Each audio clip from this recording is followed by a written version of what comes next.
Olá, alunos e alunas, tudo bem? Eu sou o professor Ney Araújo e este é meu sinal para todos os alunos surdos.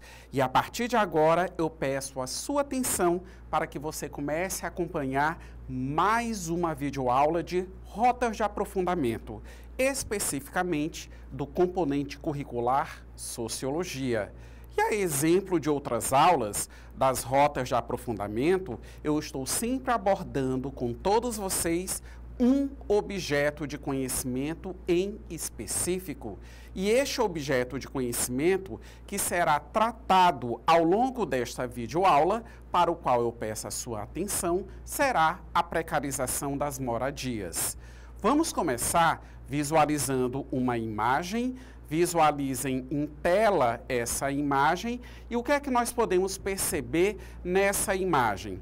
Nós temos uma dualidade, ou, em outras palavras, nós temos uma contradição. Ou, por que não dizer, através da imagem, vocês conseguem visualizar duas formas de moradia.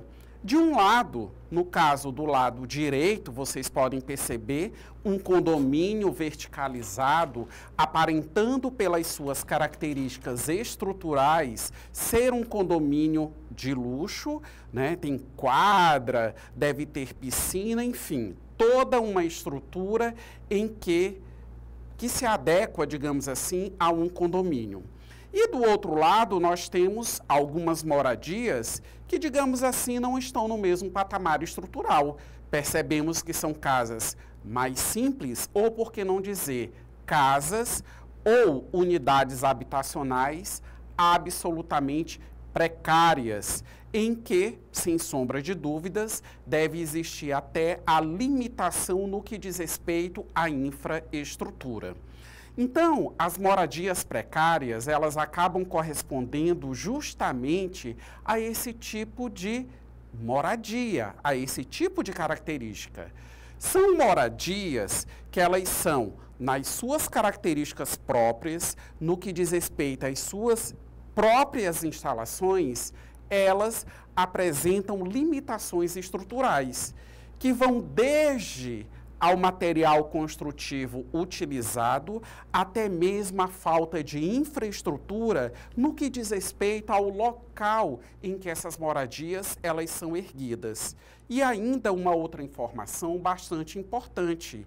É muito recorrente na realidade brasileira você encontrar essas moradias muito precárias, elas construídas ou, em outras palavras, formando bairros em áreas absolutamente comprometidas, que possuem algum tipo de comprometimento, principalmente no que diz respeito aos comprometimentos ambientais.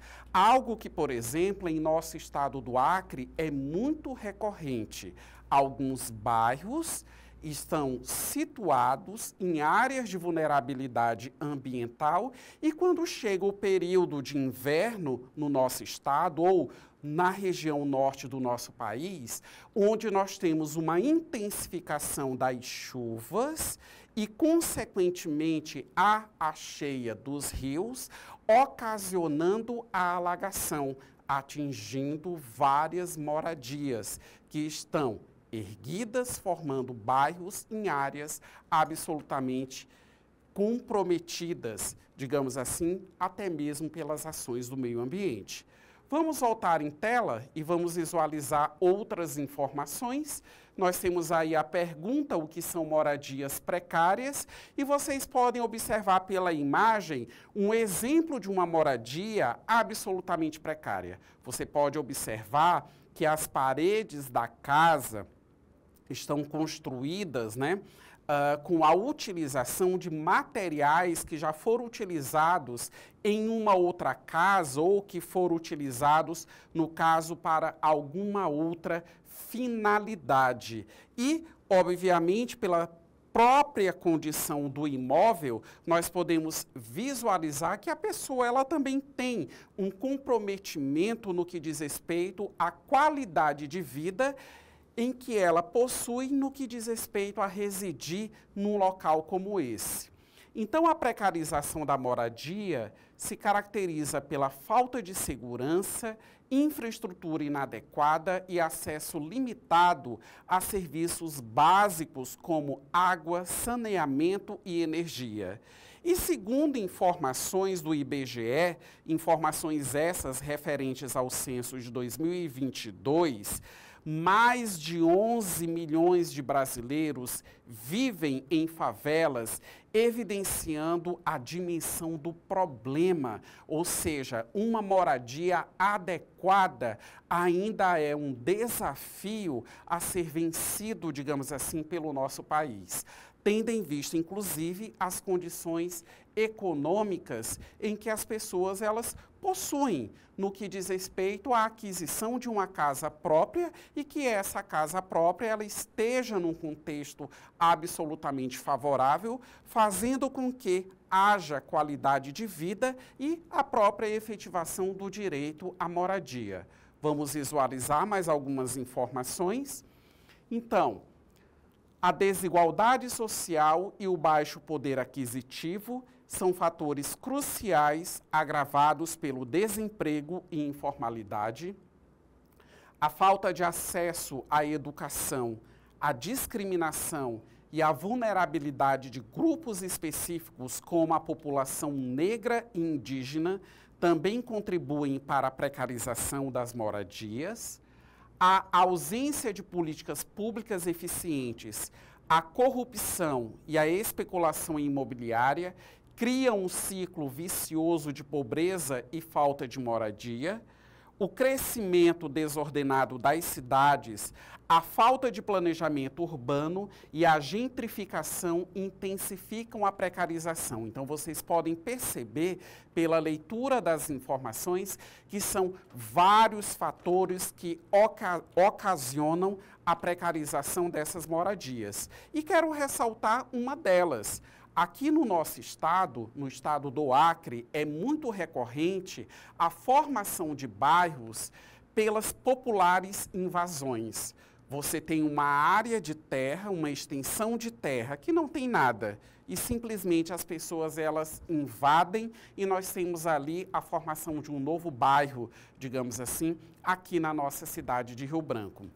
Em contrapartida, esses bairros eles acabam sendo formados sem planejamento algum, o que acaba, em certa medida, explicando a ausência da infraestrutura no que diz respeito à rede de abastecimento de água, à eletricidade e o saneamento básico também no que diz respeito à rede de esgoto.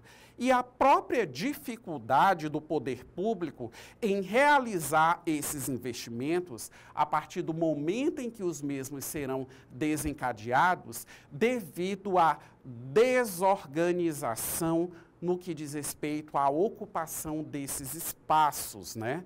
Ressalto, dificultam, digamos assim, o investimento do poder público em um momento posterior. Vamos seguir com mais algumas informações? Então, acompanhem em tela. E quais são as consequências dessas moradias, dessa precarização das moradias?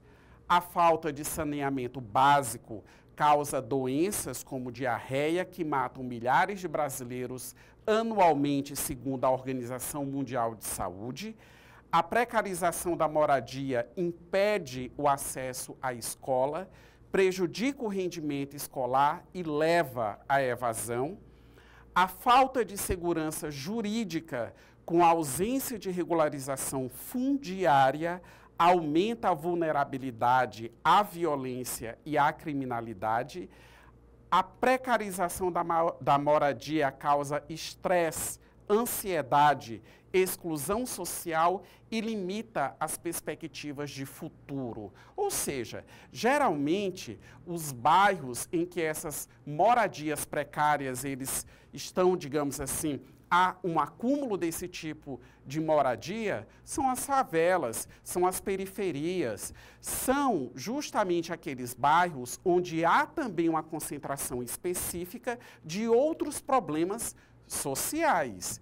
E, obviamente, que existe, digamos assim, uma grande rejeição, todo um processo de exclusão no que diz respeito à localização, à geografia e ao perfil justamente desses bairros, que inclusive acabam sendo bairros não interessantes para os negócios imobiliários, por exemplo. Vamos seguir com mais algumas outras informações em tela, visualizem. E a questão do direito à moradia adequada? O artigo 6º da Constituição Federal garante o direito à moradia como um direito social fundamental. A Declaração Universal dos Direitos Humanos, especificamente no seu artigo 25, afirma o direito a um padrão de vida adequado, incluindo moradia. E, por fim, políticas públicas eficientes são essenciais para garantir o direito à moradia digna para todos os cidadãos. Então, percebam, no nosso país, inclusive, nós temos as políticas habitacionais.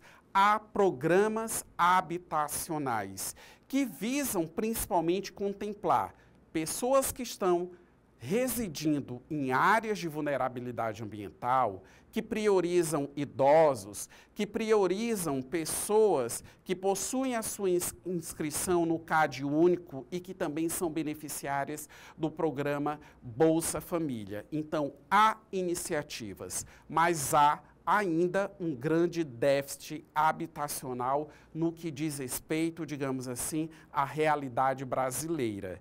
E no que diz respeito à aquisição, digamos assim, do imóvel, ou seja, ou comprar um imóvel, uma moradia que, digamos assim, seja digna para mim e para minha família, também acaba exigindo do cidadão que apresenta esse objetivo, digamos assim, um aporte financeiro muito elevado, em que uma parcela considerável da população não possui o poder aquisitivo justamente para adquirir o seu imóvel, a sua casa, digamos assim, através de financiamento imobiliário ou então até mesmo um pagamento à vista, né? Então, vocês podem observar que são vários empecilhos que acabam comprometendo.